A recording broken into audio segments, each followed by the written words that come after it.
my name is Eric and I'm doing another one of my photography vlogs called the One Body, One Lens, One Roll, One Day. I have with me my Pentax 645N Pentax A 75mm 2.8.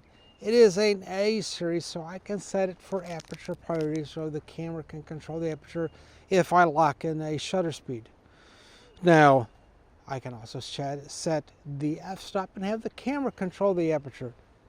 This is a autofocus body, but I do have a manual focus lens. That's okay, it's just the lenses that I have, and eventually we'll wind up with some autofocus stuff, but right now this is just the manual focus lens. Today's film is some Kodak E100 current and stock slide film. I have not had great luck with slide film, especially the expired stuff. So hopefully this in-stock stuff will give me some decent results. All right, so with medium format film, you take the old spindle. I'm going to move it from where I put in a fresh roll previously. I'm going to move it up to the take-up area.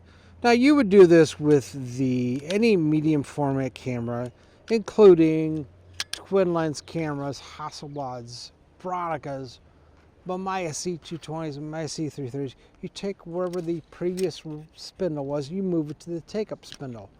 Your new roll of film has your fresh spindle.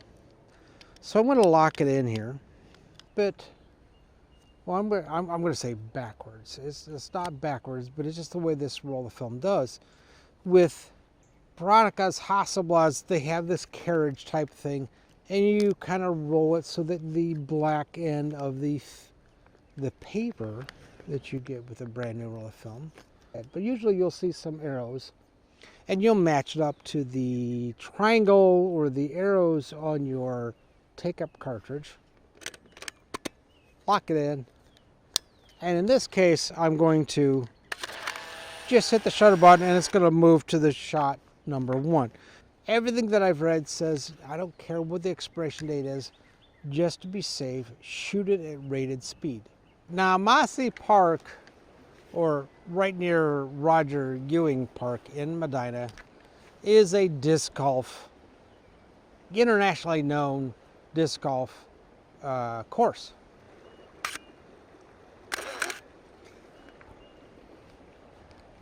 All right, that last shot was about 1.5 seconds, which, even though I was braced against the railing, I'm not sure I'm going to get it. Might be out of focus, but the nice thing is because I can control my aperture and I can put it in aperture priority. And depending on what f-stop I put it at, I can get shots, pointing that way, I'm getting readings from 125th of a second at 2.8 all the way down to 1/3 of a second at f/22. So I can kind of control the shutter speed a little bit. If I really want to do the things manually and I was in a tripod, cable release, I could totally do that. But I'm not. I'm just kind of walking around. All right, let me see what else I can get. I'm going to get two or three more shots of the stream, and then I'm going to head that way. I will be right back.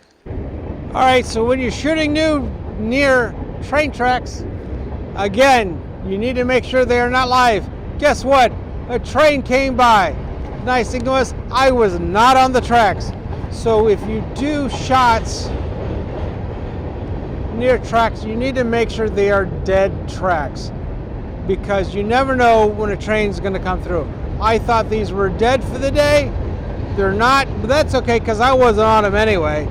But if I was trying to go up on them, trying to get a nice leading lines for the tracks, yeah, no, I would have had to scramble away. So be very careful when you're shooting near tracks. Anyway, that was my last shot. I got some shots of the train as it was flying by. Today's camera was the Pentax 645N with the standard 75mm 2.8 f-star. Take it back, not an f-star, but it's an f.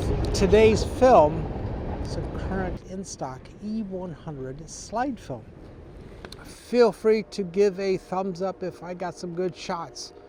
Feel free to comment on your experience with slide film or expired slide film. E100, E100 SW, VS, Actachrome, Fujichrome, Velvia, Ostia, Provia, whatever. Agfachrome. Subscribe as new episodes try to come out about every Friday and every Saturday, with bonus episodes and short episodes coming out throughout the week. All right, thanks for watching. We'll see you next episode.